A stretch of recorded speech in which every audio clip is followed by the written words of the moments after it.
Selamat datang Bang Hendar Samarantoko, ketua tim advokat Lisan gitu Lingkar ya. Nusantara. Lingkar Nusantara. Yang kita juga lihat dulu ya, kalau teman-teman googling tuh namanya Hendar Samarantoko, ada di sebelah Pak Prabowo pasti. Itu selalu mendampingi. Iya. Atau di sebelahnya Bang Dasko, di sebelahnya Bang Habib. Iya. Terakhir di sebelahnya Ahmad Dhani ya. Oh, iya. Jadi nasabnya jelas. Dasarnya. Aduh, ini selamat datang Bang di Ring 1 Kelakar Indonesia. Ya, Bang. makasih. Gitu. Ini Farhan dari Monte, adindaku tersayang. iya. Ini program yang dari menuju Pilpres kemarin pengen kita buat, tapi kita di Kelakar berhitung Bang. Coba berhitung kan. Berhitung dalam artian ntar kalau kita buat ini dituduh genit nggak ya gitu. Iya. Momennya pas apa enggak? Iya gitu, kita nggak mau kayak gitu Bang. Udah yang gini aja santai-santai santai-santai. kan gitu. Tuh juga untuk nyari narsumnya juga sekarang udah gampang. Nggak Iya. sesibuk kemarin Tidak kan. sesibuk kemarin. Tuh, kemarin nyari abang itu susah betul. Ya sekarang sibuk tuh Bang Yusril. Iya. Kita nggak sibuk. Abang nggak masuk Bang di tim Sebenarnya ya bagi-bagi tugas saja. Bagi tugas bagi ya. tugas lah. Nah, bagi-bagi tugas. karena sebelumnya yang di MK abang masuk kalau nggak salah. Iya, Masuk kan? kita berperan di di lini-lini tertentu. Oke. Ya, namanya dalam suatu tanda kutip peperangan ya memang harus bagi-bagi dong. Ya, Bagi-bagi benar. tugas lah. Bagi intinya, tugas ya. bagi-bagi tugas, Bagi peran. ya kan? Kalau 2009 dari 2009 dulu ya mendampingi Pak Prabowo terus. Sebenarnya gue masuk tuh 2011 ya. Oh 2011 Bang ya. 2011 ya. Jadi barengan dengan Bang Habib lah ya. Ya, Dia ya. jagain Bang Habib Burahman ya. Tuh. Nah pertanyaannya sekarang Bang, di kabinet dapat apa? Kejauhan. Oh, jauh ya? Iya. Atau kayak yang lain tuh berebut kursi komisaris Bang? Oh enggak, kita ini satu kadang-kadang ada yang namanya itu teori urut kacang. Oh urut kacang ya. Siapa duluan nih? Kita tahu kan gitu, kita tahu nih. Kita tahu diri lah. Tahu diri. Kita tahu diri. Jadi enggak, kalau gue itu prinsipnya kerja ya. Betul. Kerja artinya kerja itu bukan dalam arti apa ini passion aja. Iya. Passion karena gue kan memang base-nya itu emang cari makannya itu ya dari lawyer memang. Ya, Aslinya pengacara memang. Iya. Gue ini gini-gini Pengacara itu. loh. Pengacara profesional. Ya. Intinya Ya. gitu. Cuman hobinya politik. Ya, sama ini ya bergaul dengan apa? Moge ya, teman-teman Moge. Oh iya, sebenarnya motor tua sebenarnya. Motor tua ya. Motor tua. Sama ada prediksi Bang, join Oh, Bang. enggak, jenjangnya. Oh iya. Ya betul, kita main motor tua yang motor-motor mogok-mogok. Iya. Bukan Moge, mogok. Ya, mogok. Motor tuanya mogok. Karena terakhir aku lihat sampai Mas Gibran itu naik moge loh di acaranya Abang dan Raffi Ahmad waktu itu. Motoran sih dia Iya, pakai Vespa. motoran gitu pakai kan. Vespa. San Mori ya, San Mori. San Morian lah. Iya. Ya, dengan teman-teman ya para influencer lah. Iya. Yang tapi memang ya gua berpikir kan memang kayak Pak Prabowo dengan Mas Gibran itu ya kan harus saling melengkapi. Betul, Ya kan ini memang yang pasangan yang ideal lah Iya. menurut gua ya.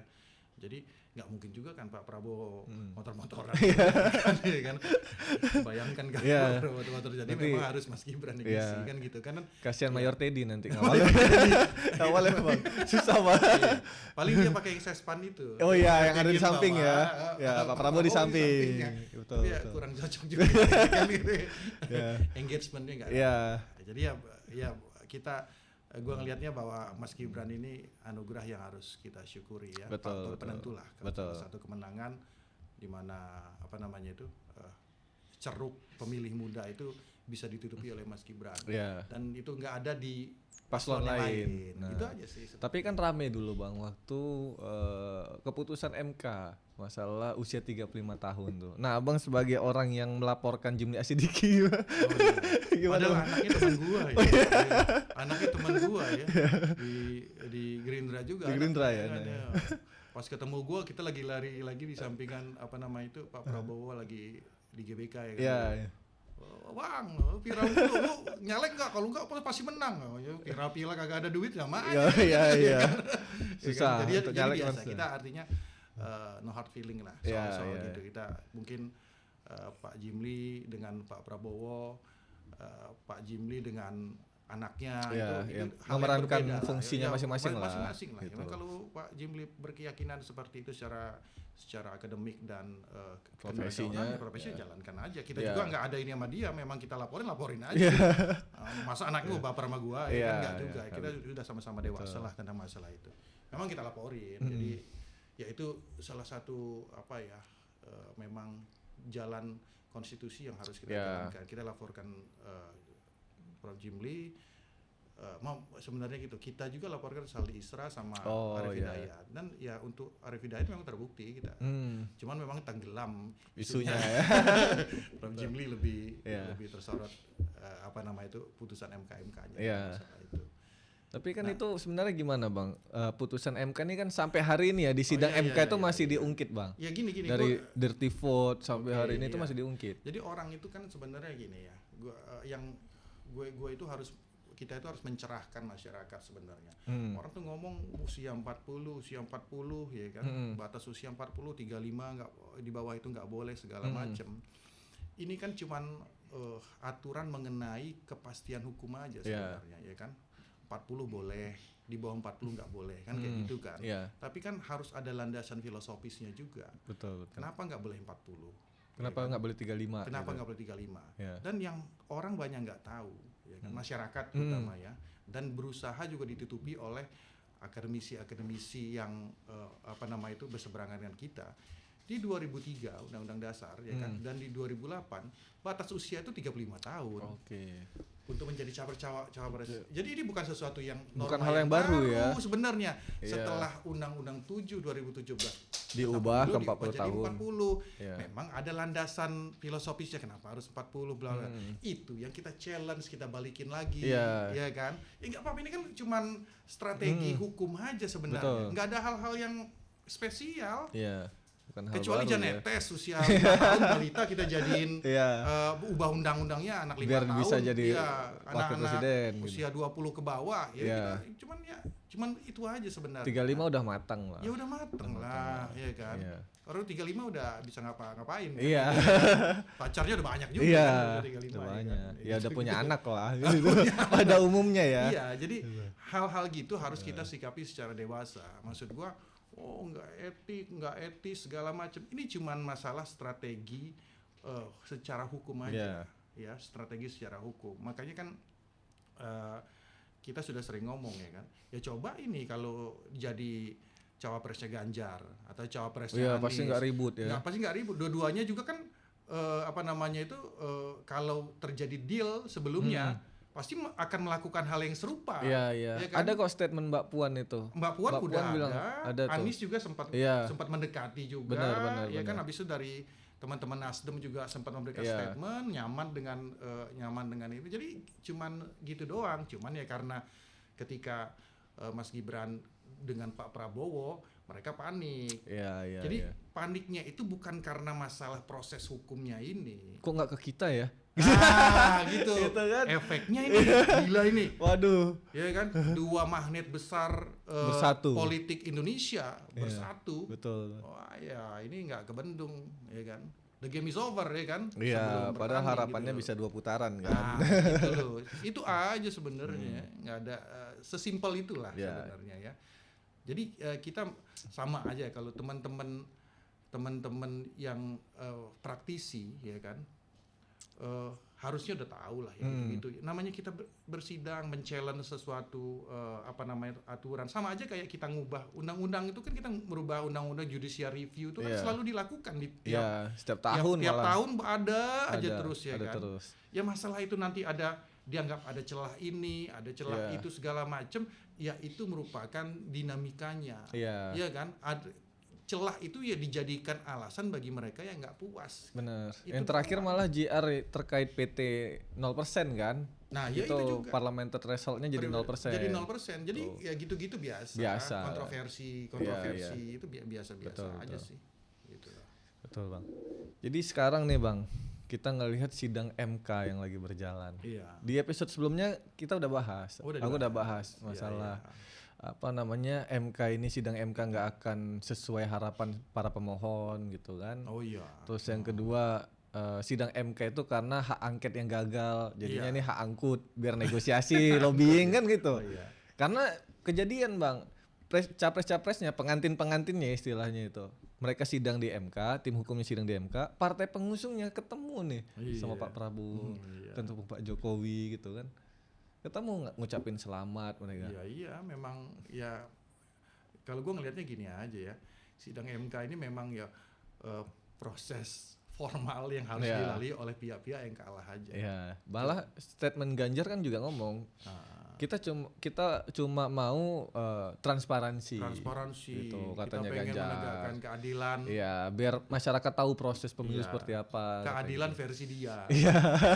keadilan versi Ganjar dan keadilan versi Anies, Itu.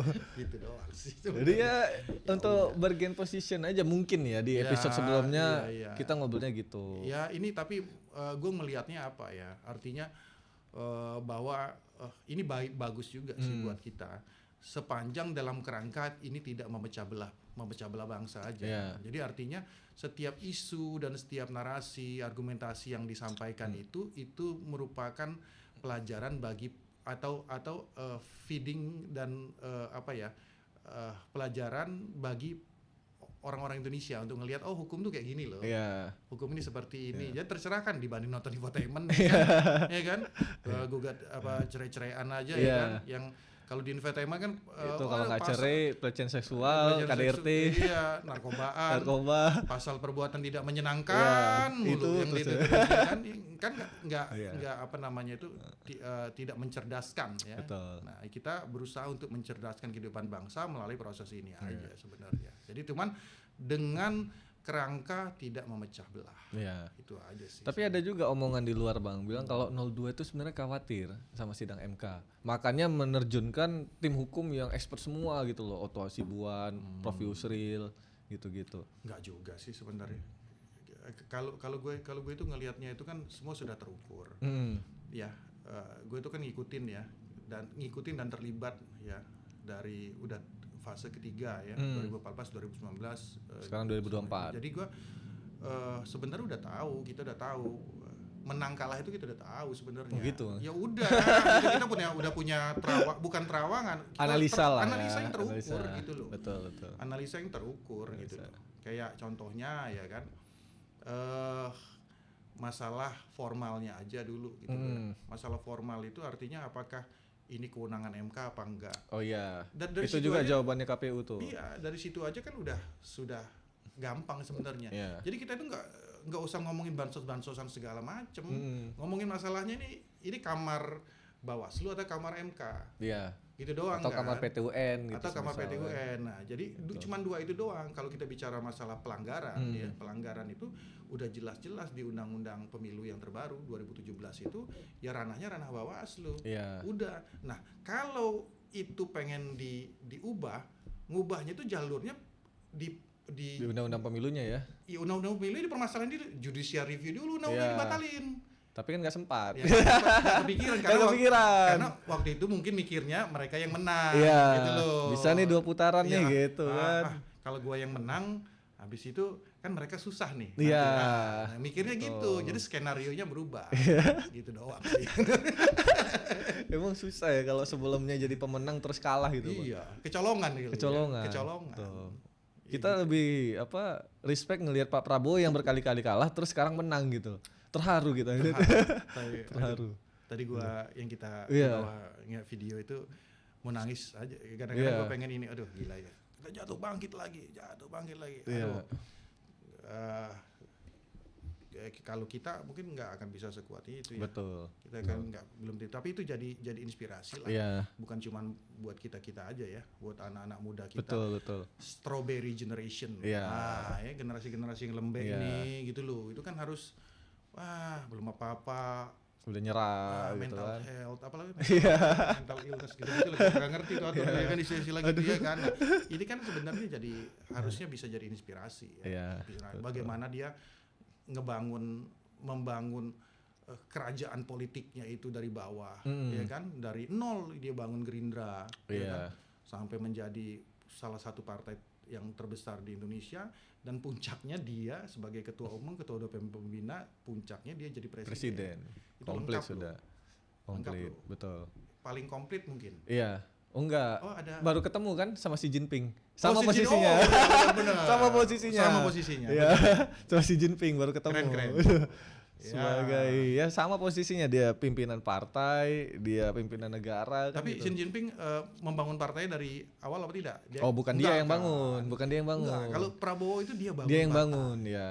Dia bangun partainya. Mungkin dia sama kayak Soekarno. Iya, membangun PNI ya. Iya, sampai dia jadi presiden. Iya.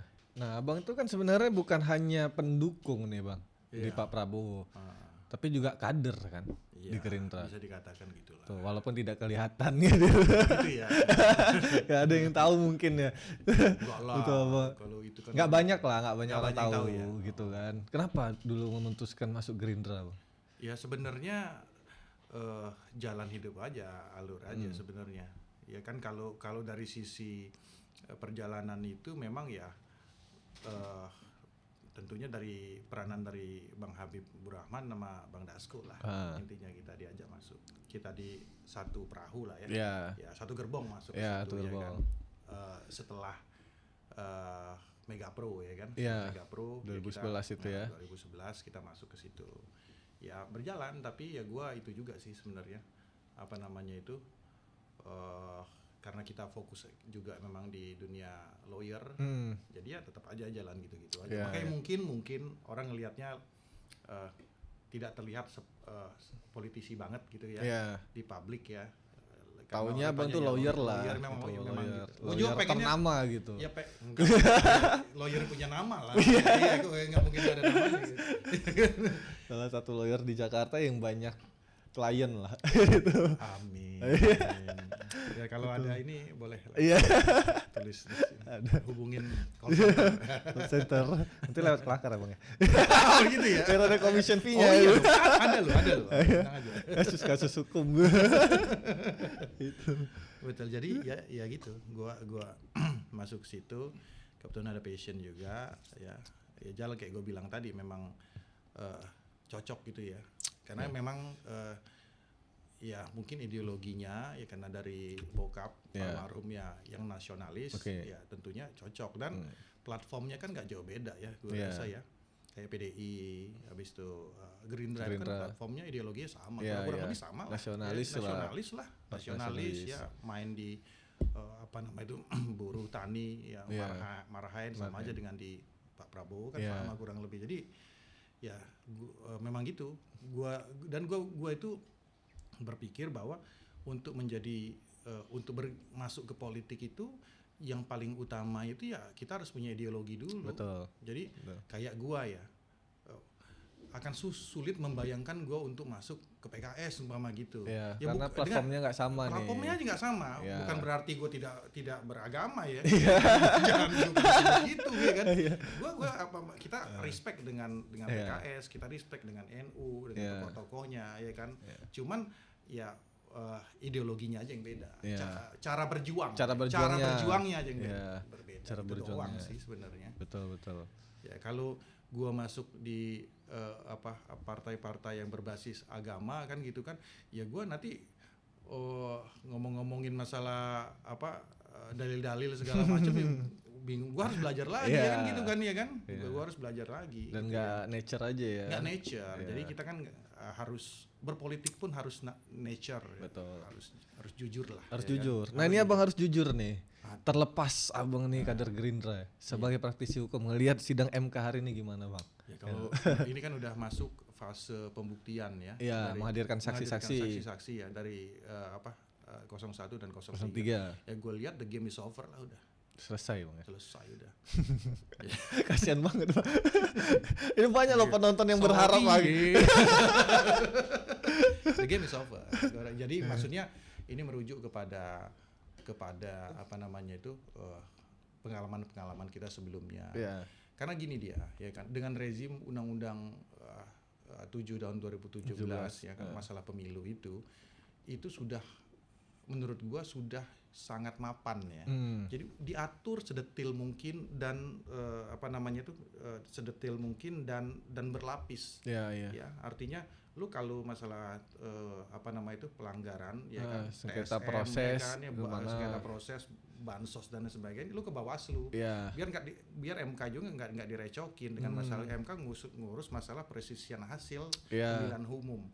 Makanya yang gue bilang itu kan perselisihan hasil pemilihan umum. Perselisihan hasil ada selisih hasil. Selisih hasil ya diksinya ya angka-angka. Betul. Gitu doang, Harusnya udah. bawa data ya. Nah, harus bawa data. Nah, itu doang. Jadi, kalau di rezim sebelumnya itu kan masih banyak kekosongan hukum. Yeah. Makanya ketika didalilkan Prof Mahfud dulu pernah kok ya kan di Kota Waringin Timur itu dibatalkan dan sebagainya. Karena apa? Dulu memang belum mapan. Yeah. Undang-undangnya belum mapan. Nah, itu juga harus dilihat. Gara-gara di Kota Waringin Timur ya, waktu itu didiskualifikasi, ya kan, pemenang. Yeah. Habis itu yang ini langsung naik. Oke. Langsung dilatih segala macam, ribut itu bakar-bakaran di sono. Iya. Dan yang faktor kedua, itu kan jadi pembelajaran ya. Pembelajaran bagi Mahkamah Konstitusi, wah ini nggak bisa kayak gini. Yeah. Kedua juga, ya kan, belum tentu yang mengajukan permohonan itu adalah orang yang jujur juga, curang juga dia ini, ya kan? Masa kita mendis orang yang ini menjadikan orang yang curang juga. Yeah. Jadi makanya dengan kearifan ya kan yang ada dalam undang-undang Mahkamah Konstitusi ini ya selisih suara aja yang dimainkan. Yeah.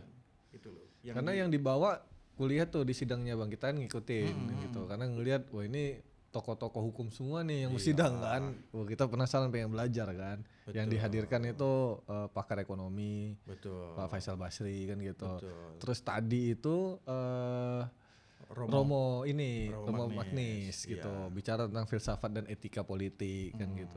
Oke, terlepas profesionalitas mereka, terus intelektualitas mereka, tapi kayaknya bukan di situ wadahnya gitu. Iya. Sayang kan? Iya, itu tadi kan balik lagi kamarnya di situ. Iya.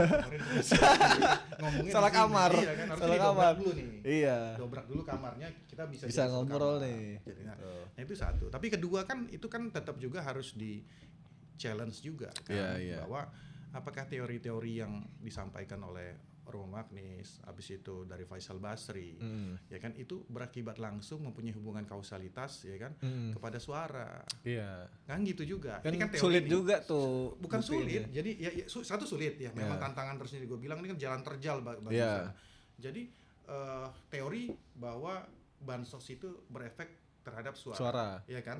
Ini teori ya. Iya. Nah, teori ini kita gampang ngomongnya. Gue mungkin orang pertama yang ngomong ya kemarin dengan Bang Todung tuh di TV gue ngomong. Gue bilang teori ini gampang kita batalkan pakai fakta. Karena breakdown daripada teori adalah fakta. Iya kan? Benar. Faktanya apa? Iya kan? Bansos berefek apa enggak? Iya kan? Di luar negeri nggak ada bansos. Nggak ada aparat, nggak ada TNI, nggak ada kepala daerah. Menang tuh 59% satu putaran. Benar. Nah, habis itu juga di begitu itu juga analogi sebaliknya di Aceh dan Sumbar dengan bansos itu tetap kalah Prabowo. Ya 02 jadi itu gampang banget dipatahin gitu loh. Jadi tapi itu menurut gua bisa kita jadikan semacam pembelajaran aja lah. Jadi kita belajar lah ya. Oh begini walaupun masalah menang kalah itu urusan nanti, tapi mencerdaskan kehidupan bangsa itu penting, ya kan? Itu mungkin nggak apa-apa. Romo Magnis dengan teorinya, habis itu Faisal Basri dengan teorinya. Iya, teori ekonomi yang detail, kan hitung-hitungan mikroekonomi, makroekonominya. Ya kita belajar sih, jadi belajar. Walaupun kita tahu, yaudahlah. Kan? Sayang nih, ini salah kamar gitu kan. Ya gitu. Sebenarnya ya kalau mau. Kalau Mahkamah Konstitusi itu tidak mau dijadikan mahkamah kalkulator, ya itu di challenge nanti judicial review pasal 286 undang-undang pemilu itu, bahwa Bawaslu nggak berhak untuk ini itu. Dan judulnya jangan diganti, bukan PHPU. Ini kan permohonan PHPU, permohonan hasil pemilihan umum. Ganti di judul. Karena itu yang diuji, yang disampaikan itu kan proses semua. Proses. Nah, yang diomongin ini kan norma. Ya. Bahwa jangan jadi mahkamah kalkulator, harus jangan kuantitatif, harus kualitatif. Ini norma yang diuji. Sedangkan norma itu adalah masuknya ke judicial review. Lu harus ubah dulu undang-undangnya, lu harus jebolin ini dinding. Ya. Nah gitu, tapi bukan pada saat ini lo jebolin. Kemarin dong. Atau nanti setelah ini untuk pemilu selanjutnya. Pemilu selanjutnya lo jebolin ini dinding. Gitu. Kalau memang merasa ini bermasalah, ya itu JR aja gitu doang. Ya makanya kan kadang-kadang tapi ya gue ngelihatnya wajar-wajar aja sih akademisi yang pro kepada 01 dan 03 mengabaikan keintelektualitasannya untuk hal tersebut. Tapi nggak apa-apa, itu kan namanya jurus ya, mencari celah walaupun sempit gitu kan. Coba masuk dulu. Tapi kita harus melihatnya dia sebagai seorang akademisi atau dia sebagai seorang partisan, sebagai insan politis. Betul. Jangan dia akademisi dia politisi tapi membungkus dirinya sebagai seorang akademisi. Nah, ini yang menyesatkan. Betul. Serius banget ngomongnya. Bagus ini. Bang. Udah cocok ya? Cocok. Nanti 2029 kita buka konsultan hukum. Iya. Tapi untuk sidang MK gitu. Sidang MK. Enggak apa-apa lah kalau sekarang kan senior lah. Yang maha guru kita, Yusril. Betul. Kalau kita ini ya. Wah itu ngelihatnya dahsyat Bang, ngelihatnya keren banget argumentasi hukumnya. Cara kita banyak belajar lah. Iya. KPU juga berbenah, aku ngelihat KPU jawabannya bagus. Sangat bagus, sangat menguasai. KPU sangat menguasai sekali untuk perform. Gue lihat KPU sangat perform dengan masalah ini. Jadi lu lihat aja kemarin tuh yang menjadi juru bicaranya bukan kuasa hukumnya. Iya kan? Iya. Itu beda loh dengan 2019 dengan itu. Iya. Ya, KPU sekarang tuh menurutku jauh lebih firm. Dia yang di depan, dia yang menyampaikan langsung hasil. Tuh, walaupun ada keselip ya, salah data yang itu wajar. 120. Wajar. Itu sumpah, aku waktu nonton itu buka kalkulator. 109 tambah 103 tambah 13 kan. Sampai apa? Wah, ini 220 ya. Kayaknya dia bukan anak fisika. Iya. Anak IPA dia. Betul. Kan? Anak sosial sama kayak gua. Tapi untung itu timnya ngingetin kan, ngasih tahu. Enggak Pak, ini 220 gitu. Wajar lah. Oh, kalau vokalis itu fals dikit. Iya, fals dikit. Kan? Di panggung namanya di panggung. Wajar. Namanya juga mendadak kan. Mendadak gitu. Ya dia cuma oret-oretan. Lagi capek juga karena sidangnya full Bang. Full banget tuh mereka. Lebih tahu lu ya dari gue. Karena kita yang nonton aja menghabiskan waktu kan. Habisin waktu. Ini belum selesai gitu. Gitu. Enaknya nonton kan kita bisa rewind dulu atau bisa percepat kan gitu. Makan bakwan dulu. Iya. Aduh capek, ntar dulu dah gitu. Karena sambil puasa kita nonton kan. Mereka puasa harus cuap-cuap Bang di MK kan. Iya, walaupun dingin ya. Enak. Dingin gitu, nggak terasa. Gitulah kurang lebihan. Tapi menurut Abang ini ya udah game is over ya. Jadi game is over ya kan, kecuali ada manuver-manuver politik ya. Iya. Makanya kan kemarin itu menjadi catatan gua ya. Ketika Prof Denny Indrayana ngomong dari susunan hakim majelis 5-3. Gue ngitungnya ini kok kayak jadi hakim ini kayak partisan gitu. Iya kan? Iya. Padahal jadi dia kayak kayak gap-gapan bener. Iya kan, pro ke sini. Betul. Jadi yang gua pengen tanyain, Saldi Isra ini artinya pro ke 03 apa dan 01 kan. Terus gitu untuk kan? Apa fakta persidangan kan gitu. Iya, harusnya kan objektif melihat fakta persidangan aja. Betul. Jadi kalau ngelihat itu Denny Indrayana ini pengen memprovokasi atau jangan-jangan memang dia tahu kalau Arif Hidayat dan Saldi Isra ini pro 03. Iya. Iya kan? Betul. Apa tayangin aja. Apa? Mumpung udah menang nih. Iya kan? Apel lo. Aduh. Iya kan? Tapi aku ngeliat memang berapa kali statementnya Denny Indrayana Bang ya. Dia coba untuk membocorkan hal-hal yang belum diketahui publik. Menurut dia ini bocoran A1 nih. Padahal fakta lapangannya itu nggak terjadi semua. Nggak ada terjadi semua. Provokator ini itu. Memprovokasi kan aja. Sempat dilaporin juga tapi nggak tahu tuh hasilnya gimana tuh. Damai ya. Kalau nggak lewat juga kawan. Iya. Kalau nggak lewat kawan yang masalah itu kan, masalah apa namanya itu.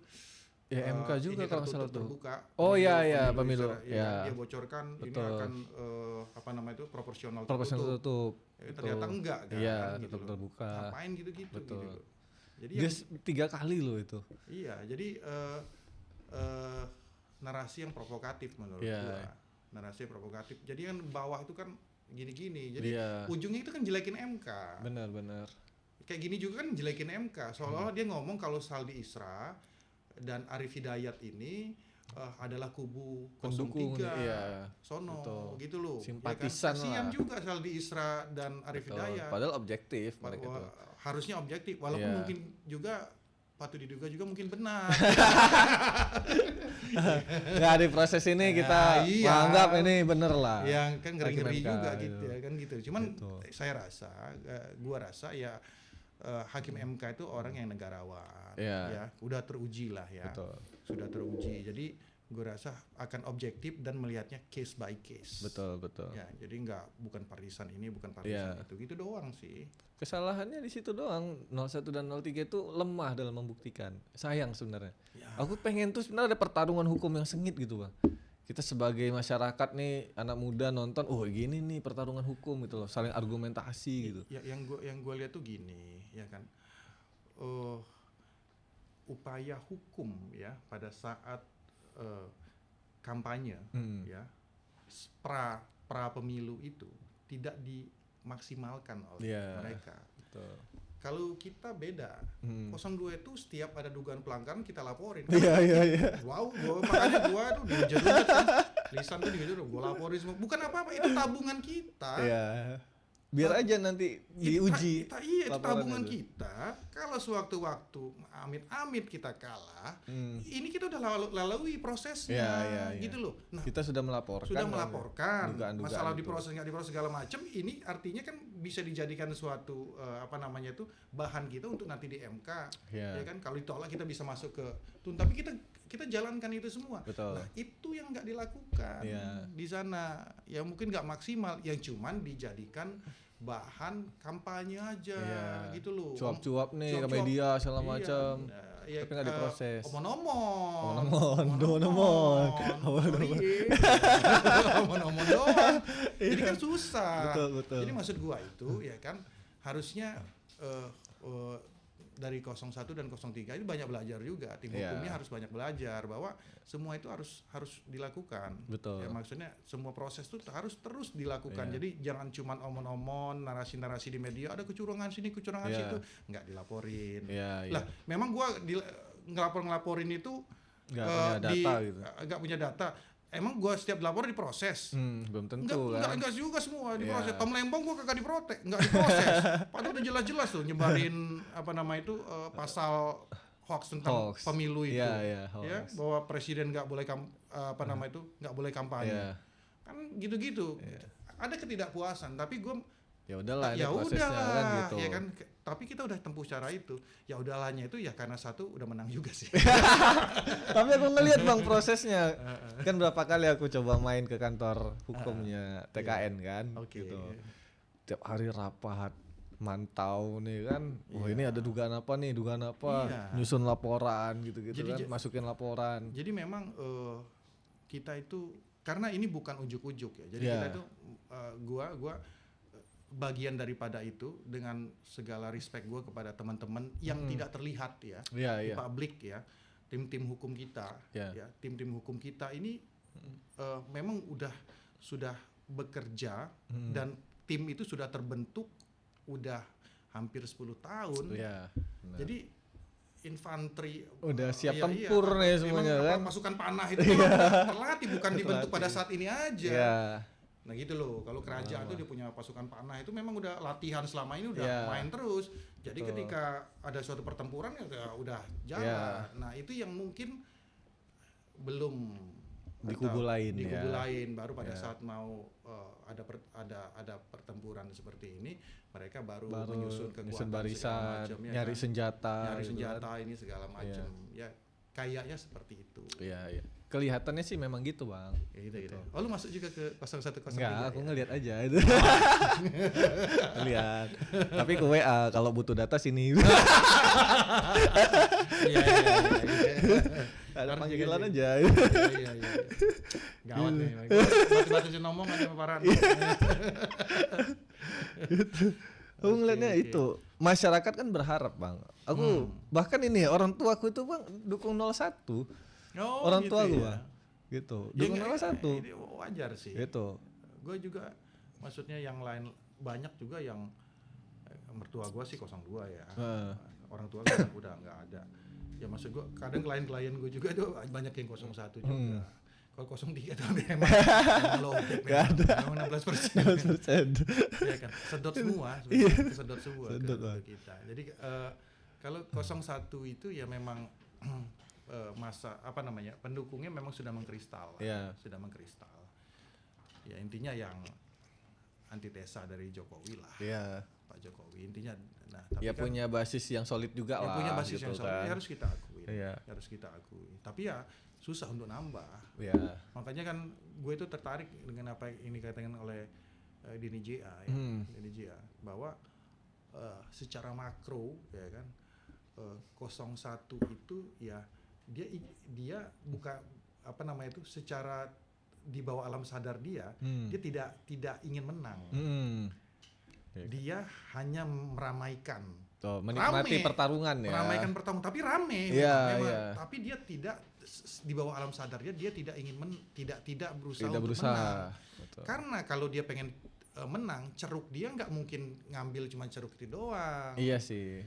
Kan gitu. Itu harusnya meluaskan ceruk yang lain harus kan. Harus meluaskan ceruk yang lain, harus punya narasi yang beda. Iya. Nah, ketika dia ngegas terus, ya kan, ngantem Pak Jokowi, ya kan, segala macam, ya ceruknya akan mengkristal, tapi tidak akan bertambah. Tuh. Konsultan politiknya siapa? Ada terakhir keluar. Keluar ya. Ada terakhir keluar setahu gue. Iya. Masa gitu aja nggak tahu. Iya. Nanti bahkan ada satu temanku itu yang masuk ke unik nih temanku. Dia jadi konsultan di 01, satu project nggak dilanjut ke 03. Gitu. Terus nggak berlanjut lagi. Nah di podcast ribut gitu, nyerang sana jenis segala macam. Gue tahu. Teman kita.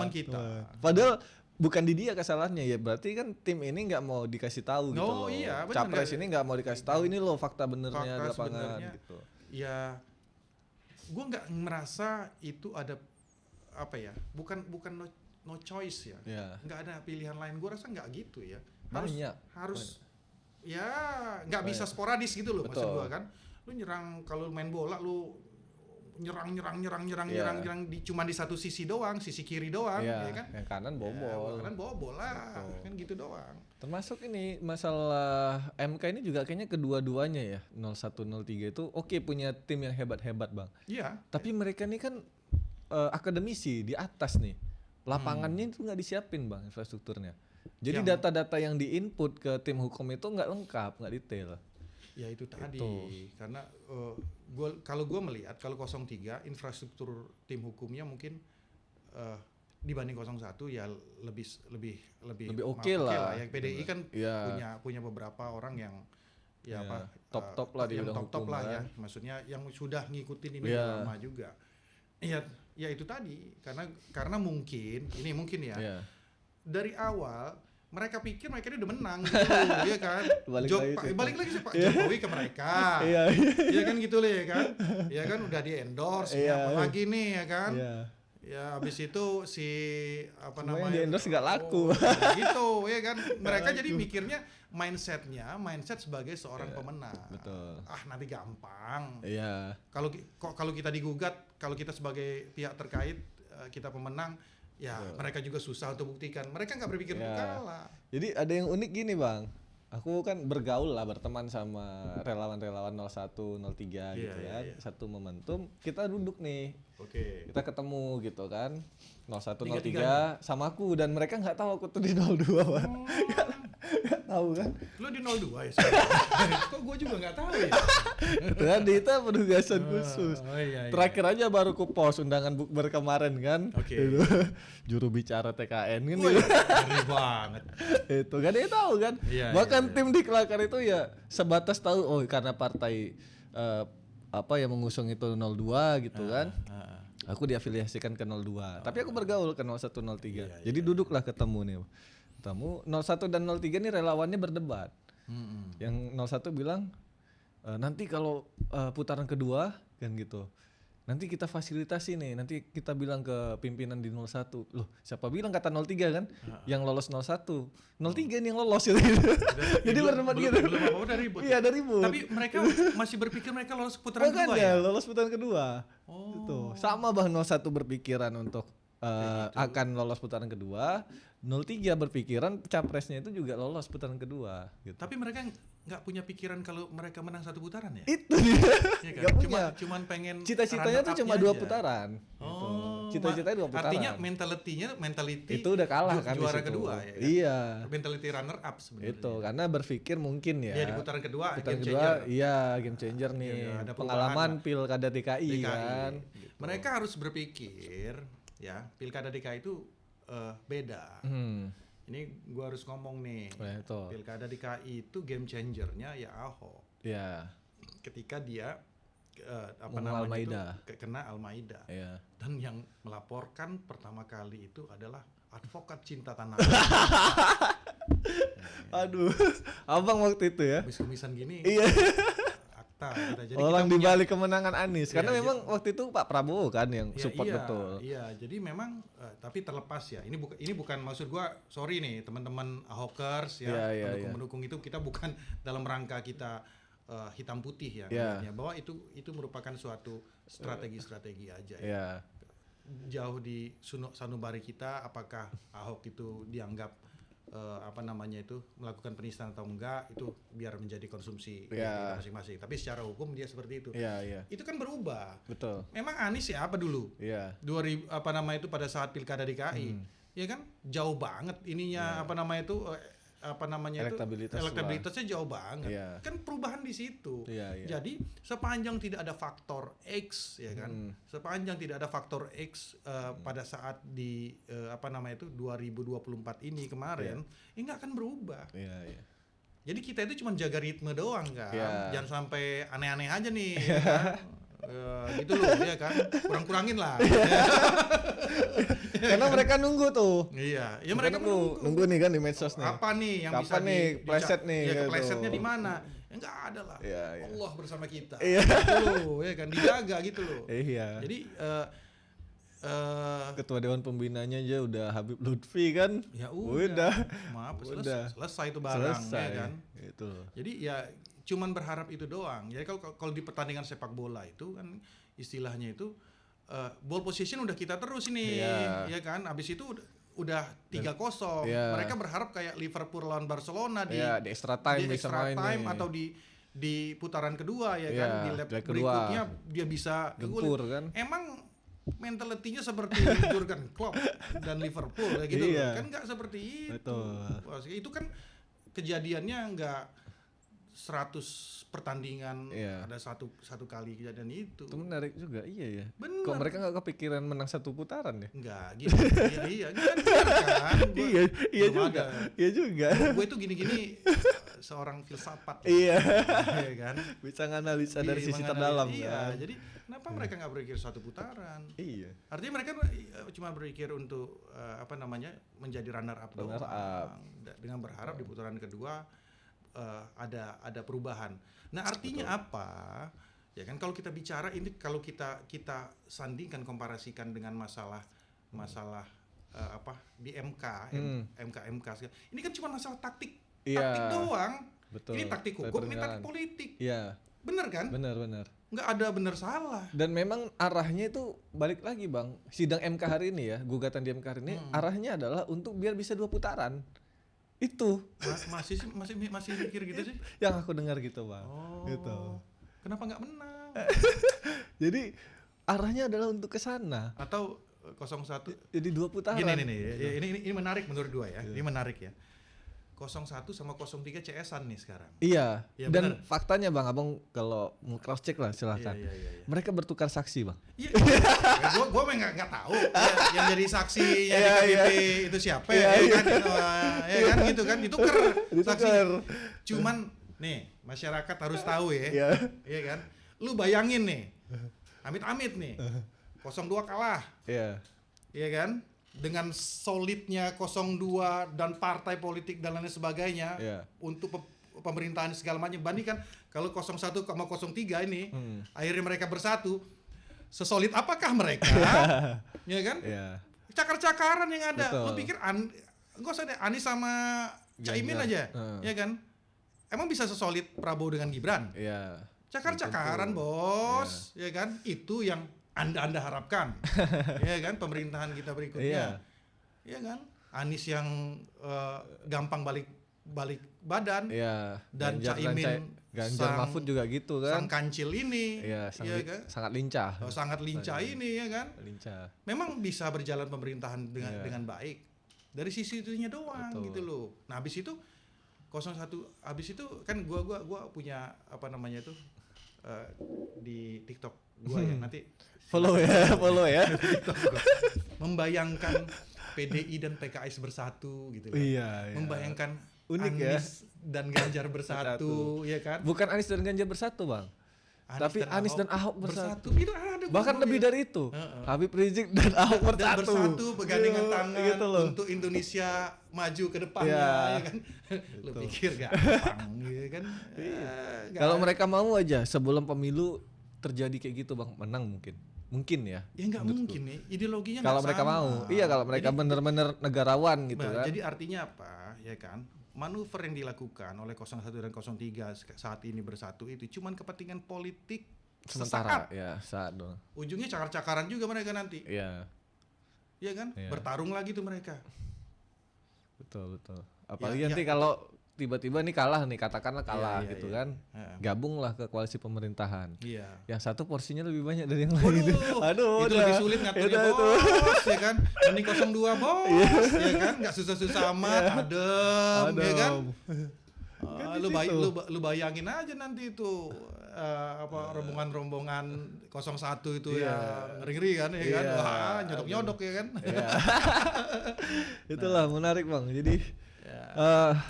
Jadi masyarakat harus tahu itu. Harus tahu ya. Ini episode ketiga dari 3 narasumber yang berbeda yang mengatakan MK itu udah game over. The game is over. Udah. Gugatan di MK itu nggak akan memenangkan 01 atau 03 sebagai pemohon lah ya. Cuman gue itu apa yang harus kita waspadai, jangan sampai ada operasi-operasi aja. Oh iya, operasi apa tuh, Bang? Ya operasi zebra gitu. Iya kan. Operasi ketupat. Tilang apa ya kan. Karena mau lebaran nih besok. Nah gitu. Ya, kita berharap bahwa hakim-hakim MK menempatkan posisinya benar-benar sebagai seorang negarawan, bukan cuman maha guru di bidang konstitusi aja. Jadi bahwa jangan sampai ada kegonjangan politik lagi. Gua rasa enggak sih lah ya. Harusnya enggak lah ya. Kalau ada kayak gitu, waduh, coba. Terpaksa lisan turun lagi.